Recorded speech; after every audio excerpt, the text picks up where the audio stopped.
مولانا حبیب الرحمن کے بیانات کے لیے مولانا کے آفیشیل چینل مولانا حبیب الرحمن کو سبسکرائب کریں۔ اعوذ باللہ من الشیطان الرجیم، بسم اللہ الرحمن الرحیم۔ وترى الشمس إذا طلعت تزاور عن كهفهم ذات اليمين وإذا غربت تقرضهم ذات الشمال وهم في فجوة منه ذلك من آيات الله من يهد الله فهو المهتد ومن يضلل فلن تجد له وليا مرشدا۔ شروع اللہ کے نام سے جو بڑا مہربان نہایت رحم والا ہے۔ اور تم سورج کو دیکھو گے جب وہ طلوع ہوتا ہے تو غار کے داہنی جانب ہو کر طلوع ہوتا ہے، وَإِذَا غَرَبَتْ تَقْرِضُهُمْ، اور جب وہ غروب ہوتا ہے تو بائیں جانب کو ہو کر نکل جاتا ہے، وَهُمْ فِي فَجْوَةٍ مِّنْ، اور وہ غار میں کشادہ جگہ میں تھے۔ ذَلِكَ مِنْ آیاتِ اللَّهِ، یہ اللہ تعالیٰ کی نشانیوں میں سے ہے۔ مَن يَهْدِ اللَّهُ فَهُوَ الْمُهْتَدِ، اللہ تعالیٰ جس کو ہدایت دیتا ہے بس وہی ہدایت پا سکتا ہے۔ وَمَن يُضْلِلْ، اور جس کو وہ گمراہ کر دے، فَلَن تَجِدَ لَهُ وَلِيًّا مُرْشِدًا، تو آپ اس کے لیے کوئی مددگار راستہ بتلانے والا نہیں۔ تَرَى الشَّمْسَ إِذَا طَلَعَتْ تَزَاوَرُ، کہ تم دیکھو گے کہ سورج جب طلوع ہوتا 309 سال تک وہ غار میں سو رہے تھے۔ ظاہر سی بات ہے کہ انسان کو ہوا کی اسی طرح ضرورت کے مطابق روشنی کی ضرورت ہوتی ہے، تو سورج کو اس طریقے سے اللہ تبارک و تعالیٰ طلوع کرتے تھے کہ جب وہ نکلتا، ہمیں معلوم ہے کہ سورج پورب کی جانب سے مشرق کی جانب سے نکلتا اور مغرب کی جانب ڈوب جاتا، تو اس غار کا منہ اللہ تعالیٰ نے نہ تو مشرق کی طرف کیا کہ اگر مشرق کی طرف اس غار کا منہ ہوتا تو جب سورج نکلتا تو پوری تماسک روشنی پوری طاقت کے ساتھ ان پر پڑتی، تو ایسا بھی نہیں ہوا۔ اس غار کا منہ مغرب کی طرف بھی نہیں کرا کہ ادھر ہو کہ جب سورج زوال کی طرف جا کر جب ڈوبنے لگے تو ڈوبتے سورج کی بھی اپنی ایک طاقت ہوتی ہے۔ آج کل گرمی کا دور ہے، ہم دیکھتے ہیں کہ دوپہر کے بعد بھی کتنی تیز گرمی لگتی ہے، تو ڈوبتے ہوئے سورج کی گرمی میں بھی بڑی طاقت ہوتی ہے، تو مغرب کی طرف بھی اس غار کا منہ نہیں تھا، بلکہ مفسرین کہتے ہیں شمالن جنوبن، شمال کی جانب ان کا غار کا منہ تھا اس طرح کہ جب سورج طلوع ہوتا تو داہنی جانب ہٹتا ہوا گزر جاتا، یعنی جتنی ضرورت کے مطابق ان کو اللہ تعالیٰ روشنی پہنچانا چاہتے بس اتنی ہی روشنی غار میں پہنچتی، اور جب ڈوبتا سورج تو بائیں طرف ہو کر ہٹتا رہتا، اس طرح کہ جب جتنی ضرورت کے مطابق روشنی ہوتی اللہ تعالیٰ صرف اتنی ہی روشنی پہنچاتا۔ 309 سال تک اسی طرح وہ غار کے اندر زندہ رہا۔ یہ اللہ تبارک و تعالیٰ کی قدرت کی نشانیوں میں سے۔ اس طرح بھی اللہ تبارک و تعالیٰ اپنے نیک بندوں کے ساتھ معاملہ فرماتے ہیں۔ جب کوئی بندہ ہدایت کے راستے پر چل پڑتا ہے، اللہ کا نام لے کر اس راستے پر بسم اللہ کر دیتا ہے، تو پھر زمانہ اس کا مخالف ہو جائے، دنیا کے حکمران اس کو تکلیف پہنچانا چاہیں تو اللہ تبارک و تعالیٰ تمام زمانے کی مخالفت کے باوجود اس طرح پوری دنیا کی چیزوں کو اس کی حفاظت کے سامان بنا دیتے ہیں کہ پھر کوئی چیز، بے جان چیز بھی اس کو تکلیف نہیں پہنچا سکتی۔ زمانے کے لوگ تو دور کی بات، سارا زمانہ اس کی حفاظت میں اللہ تبارک و تعالیٰ لگا دیتے ہیں کہ کس طرح زمانے کی چیزیں بھی اس کے مطابق ہو جاتی ہیں۔ یہ مرتبہ کب ملتا ہے؟ یہ سورج کا غروب ہونا، سورج کا نکلنا انسان کی مرضی کے مطابق ہو جاتا ہے، اس کے خلاف نہیں ہوتا۔ بڑی محنت لگتی ہے، لیکن بہرحال جب انسان اس میدان میں کود جاتا ہے تو اللہ تبارک و تعالیٰ اسے کامیاب بناتے ہیں۔ حدیث پاک میں آتا ہے، لیکن اس کے لیے کوشش ضروری ہے۔ گھر بیٹھے کچھ نہیں ہوتا۔ دنیا کے لیے ہم پوری دنیا کی خاک چھانتے ہیں 2 پیسہ کمانے کے لیے، چنانچہ ہم دیکھتے ہیں اپنے آپ کو، اپنا پورا بدن گلا دیتے ہیں اس دنیا کے پیچھے، تب جا کر کچھ دنیا ہمارے پاس آتی ہے اور کچھ بہتر سہولتیں ہم اس سے اپنے لیے تیار کرتے ہیں۔ پوری زندگی کھپانی پڑتی ہے۔ ایمان کے لیے بھی اپنا کچھ وقت دینا پڑتا ہے، کچھ اپنی زندگی کا سرمایہ لگانا پڑتا ہے، تب جا کر اللہ کے یہاں ایسا مقام بنتا ہے۔ ایسے ہی کوئی اتنا بڑا مرتبہ نہیں پا لیتا کہ سورج اس کے مطابق ہو جائے، چاند اس کے مطابق ہو جائے، زمانہ اس کے مطابق ہو جائے، چاہے زمانے کے لوگ اس کے مخالف چلیں۔ مٹا دے اپنی ہستی کو اگر کچھ مرتبہ چاہے، مٹا دے اپنی ہستی کو اگر کچھ مرتبہ چاہے کہ دانا خاک میں مل کر گلے گلزار بنتا ہے۔ مٹانا پڑتا ہے اپنے آپ کو ایمان کے راستے میں۔ کسان جب ایک پھل، درخت، پودا اگانا چاہتا ہے تو پہلے ہل جوت کر دانے کو زمین کے سینے کو چیر کر دانا اس کے اندر ڈالتا ہے، پھر اس کو زمین سے پیک کر دیتا ہے، یعنی اتنی محنت لگتی ہے۔ پھر زمانے کی گردش، سورج کی تپش، ہواؤں کا چلنا، پھر وہ دانہ چند مدت کے بعد زمین کے سینے کو چیر کر ایک پودے کی شکل میں نکل جاتا ہے کہ دانہ خاک میں مل کر گلے گلزار بنتا ہے۔ اپنے آپ کو لگانا پڑتا ہے۔ تو دین میں بھی ترقی اس وقت ملے گی جب ہم اپنی دنیا کے بہترین حصے کو اللہ کے لیے فارغ کریں گے تو دین میں ترقی ملے گی۔ یہی اصحاب کہف کے بعد بتا رہا ہے، ذالک من آیات اللہ، یہ اللہ تعالیٰ کی نشانیوں میں سے۔ جب یہ واقعہ پوچھا تھا، پوچھنے والے سمجھ رہے تھے یہ بڑے بہت تعجب کی چیز، اللہ نے کہا یہ تو ہماری نشانیوں میں سے۔ اب تو ایسے تعجب کے واقعات ڈھیروں بھرے ہوئے ہیں ہمارے یہاں۔ آپ اسلامی تاریخ کھنگال کر دیکھ لیجیے، جب بھی کوئی ایمان کے راستے پر چلتا ہے تو ایسے واقعات پیش آتے ہیں۔ میں یهد اللہ فهو المهتد، اللہ تعالیٰ جسے ہدایت دیتے ہیں ہدایت میں صحیح ملتی ہے۔ یہاں کوئی سوال کر سکتا ہے کہ پھر جب اللہ تعالیٰ ہدایت دینے والے ہیں تو ہمارا کیا کام؟ نہیں، مفسرین فرماتے ہیں، حدیث پاک میں آتا ہے، بندہ کوشش کرتا ہے، بندہ جب اللہ کی طرف ایک بالشت بڑھتا ہے، اللہ تعالیٰ اس کی طرف کیا کہتے ہیں؟ ایک ہاتھ بڑھتا ہے۔ وہ جب بندہ چل کر آتا ہے تو اللہ تعالیٰ اس کی طرف دوڑ کر آتے ہیں، لیکن پہلے بندے کی کوشش کو دخل ہے۔ جب تک انسان اپنی جانب سے کوشش نہیں کرتا سیدھے راستے پر چلنے کی، قدرت کی طرف سے بھی اس کو کوئی ہدایت نہیں ملتی۔ پہلے بندہ کوشش کرے، اور اس کے لیے اللہ تعالیٰ نے اس کو دماغ میں بہترین عقل دی ہے۔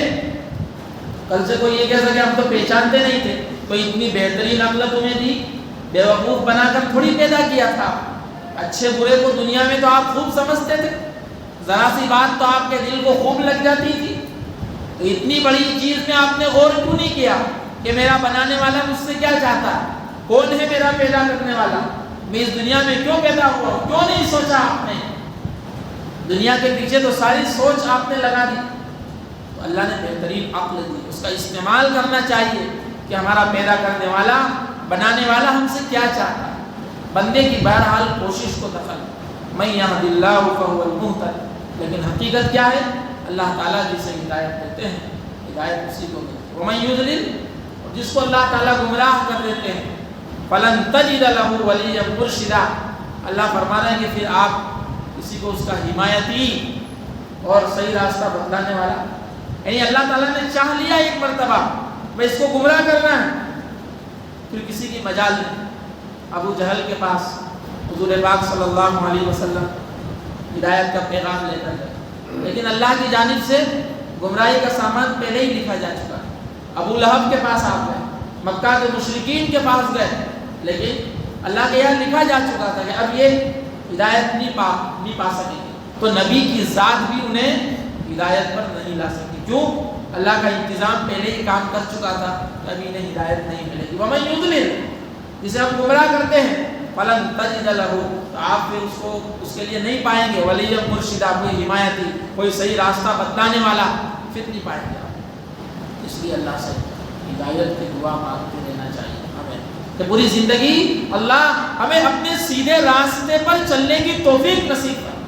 پتہ نہیں زندگی کا کون سا موڑ ایسا آ جائے کہ اللہ کی ہدایت ہٹ جائے نعوذ باللہ، اور ہم جو ہے گمراہی کے راستے اور تباہی کے راستے پر ہماری گاڑی چل پڑے اور ہمیں اس کا احساس بھی نہ ہو.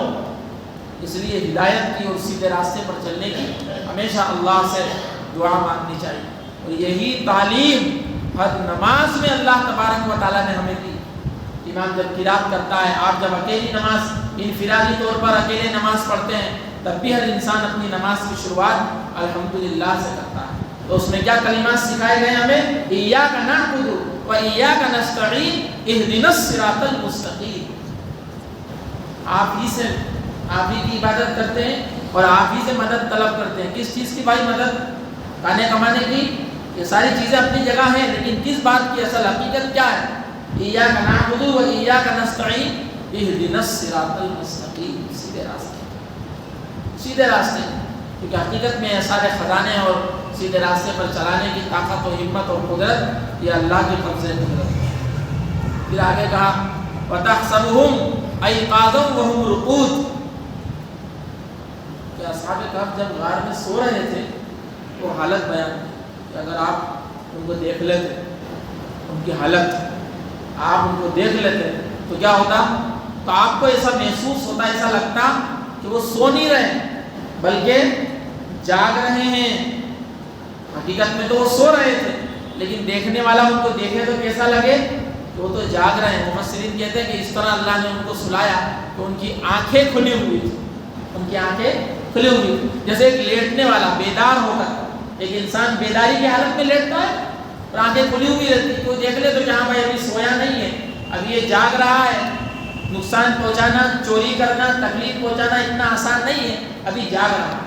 تو اس طرح اللہ نے ان کو سلایا کہ کوئی ان کو دیکھے تو ایسا محسوس ہو، ایسا لگے کہ تو جاگ رہے ہیں.